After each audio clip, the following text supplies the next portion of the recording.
Oh, well, it's been a little bit surprising, the extent of the discussion and debate, but I guess you've just got to look through the fact that, I guess I look through my own eyes as far as a player. I was playing with some of the great Indigenous players that have been able to play our game, but it really wasn't until I became a coach and I was able to talk and listen to people like Michael O'Loughlin and Adam Goods and that before I got a really strong understanding of the Indigenous culture, and I'm still learning. And I think we've just got to be mindful as a society, or people that comment on all these issues, is just to be able to stand there and say, oh, I'm interested in learning, and don't jump to any conclusions before you know the full facts.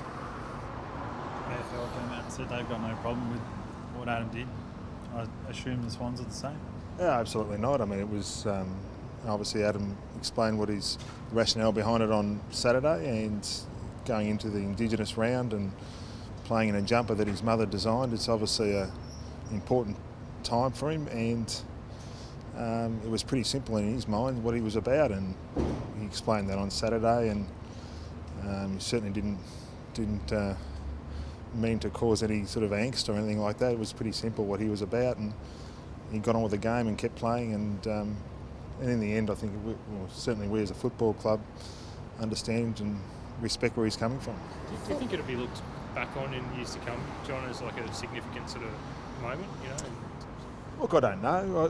I really don't know. It's hard to say these things at the time, but I think it's just being mindful that everyone just be prepared to listen and be educated. And as long as you've got an open mind to these things and you don't jump to any conclusions, and you're prepared to listen to other people's point of view and maybe look through their eyes, that's when you get a true understanding of it, and you probably it's just a matter of doing that. And as a coach, you get fortunate to be able to have to do that, and as far as on a daily basis and be educated, and I'm very fortunate to be able to learn and continue to learn. Do you think there's been a change of attitude in crowds to Adam since he became Australian of the Year and became more of an outspoken advocate for Indigenous people? Oh, look, I don't know. I mean, obviously he's been booed at times, and for what exact reason, it's very hard to put it down and to be exact on what people are thinking. However, Adam said it in his own mind that it doesn't affect him. He said it affects his family, it doesn't affect him, but he's certainly conscious of playing good football, but also representing his people in the most appropriate way that he thinks is correct, and I think he gets that balance absolutely spot on. What was your immediate response when you saw it on maybe on a replay afterwards? You probably didn't have seen it at the time. I didn't. I really wasn't until after Adam had explained it on the Saturday that I got a chance to have a look at it. So I was looking at it through that context, and once you understand the context behind it, there was, it wasn't a big issue in Adam's mind. It was more about the game, the significance of the game, and really what his people meant to him. Do you think, I asked Adam, if someone else had done it, would it have been the same reaction? What are your thoughts? If Cyril had done it, or Stephen Hill, or someone else around the competition? Oh, look, I don't know.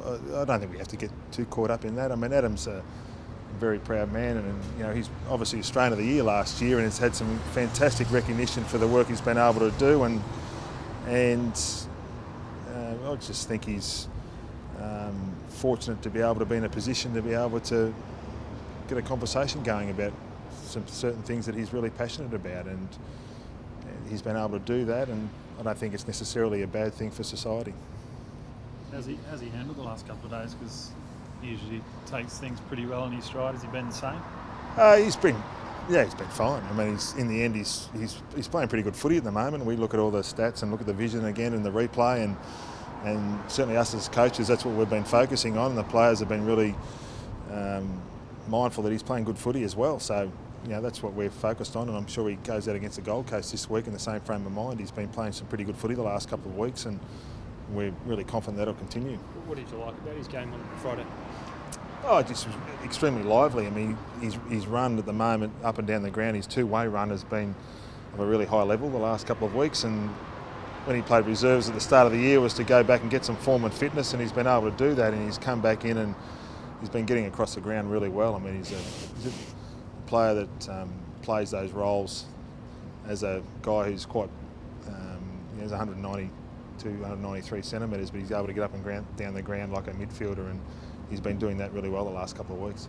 How did you think young Daniel Robinson took his opportunity on? Yeah, it was fantastic to see Daniel play his first game of AFL football, and he's had 15 possessions, kicked a goal, another New South Wales product off our rookie list, and it was an absolute positive to come out of the game. He increases our depth of players that are able to play at the senior level. He absolutely loved it, and it's going to keep inspiring him, I guess, to keep trying to play senior football, and once you get a taste of it, it's pretty hard to get rid of. How did it sort of transpire before the game with the injury and the warm-up and him coming in? How did he sort of handle the news that he'd be starting? Yeah, he was going to be sub, and when Heath Grundy got injured in the warm-up, I just walked across to him and said, we didn't have a lot of time to talk about it and debate and discuss it. We just said, okay, you're in the 21, and he had a massive grin on his face. And when he ran out in the ground, I think his girlfriend said to me that she thought that the bloke in the green jacket didn't look like Daniel. And it certainly didn't, because it was Brandon Jack. And that was when it first hit her that Daniel was actually playing in the 21, and he had a ball, an absolute ball. I think it was he really took that opportunity because he really had to beat the door down to get in. Yeah, he did. I mean, he's played a couple of years in our reserves and learnt the right way to play, and been taught by some of our really good midfielders. Jared McVeigh and Daniel Hanbury are his mentors, and so understanding the way that they play and what's important to our midfield group, and he's been learning that as well as playing forward, and so when he got his opportunity, we were confident, and every player was confident in his ability to be able to play the right roles and right structure around the team, and he certainly did that. I mean, he understands the challenges are still ahead of him, and he's still learning the game, but for a first up start, he looked good and looked comfortable at the level. How's Heath for this week? Yeah, hopefully he's okay. We won't know until Thursday. Obviously, we're expecting him to play, and he got injured in the warm-up, so we're hopeful that he's available on Thursday, but we won't know until we get to training. 100 games for Mike Pike this week. It's a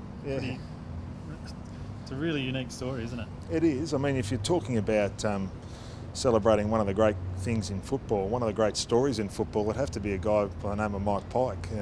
To be able to turn up on our doorstep a few years ago, and the only vision we saw of him was him scoring a try against the All Blacks, and to train here for a couple of weeks, to get on a rookie list, and then to play senior football in his first year after never seeing the game at all is quite extraordinary. And he's played in the premiership, he's playing every week for us at the moment, and he's in good form. So it's a remarkable story, and it's a real credit to his ability to be able to apply himself to another sport and get to the top level, and also learn. He's one of the best learners I've ever seen, or worked with, and he's able to do that on a week in, week out basis. It's a great story. Surprised by Gold Coast, how much they've struggled this season? Oh, they've had a fair run with injuries, and that can affect any team. So that certainly has had an effect on the Gold Coast's win-loss ratio, I guess, to this point. But we saw them play on the weekend, play their first half, and they were actually pretty competitive against what we know is a terrific team in the Hawks. So we saw them play the first half, and they were actually good. Their pressure around the ball was good, and we'll look at that first half in particular and see what they did well, and try and combat that.